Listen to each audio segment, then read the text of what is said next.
আজকে আমরা যে জায়গায় আসছি এটা হচ্ছে ফরিদপুরের নিকলি হাওর খ্যাত গোলডাঙ্গি বাগের টিলা।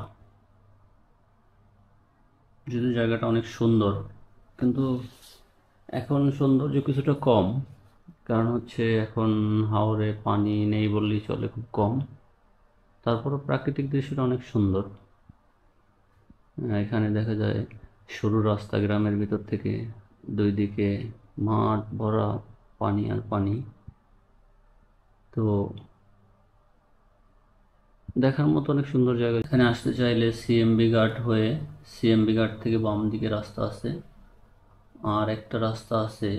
এই সিএমবি ঘাটের রাস্তাটা অবশ্য খারাপ, কিন্তু আপনি যদি ফরিদপুর জেলা প্রশাসক কার্যালয়ের অপোজিট থেকে ভাটি লক্ষ্মীপুর হয়ে চুনাঘাটা বেড়িবাঁধ উঠবেন, চুনাঘাটা বেড়িবাঁধ থেকে ডান দিকে ব্রিজ পার হইলেই একদম সুন্দর রাস্তা যেতে পারবেন। এটার আসলে গোলডাঙ্গির ভিতরে গোলডাঙ্গি বাগের টিলা। চলুন আমরা দেখি পাখির চোখে কীভাবে পাখিরা খেলা করতেছে এবং প্রাকৃতিক দৃশ্যগুলো উপভোগ করি।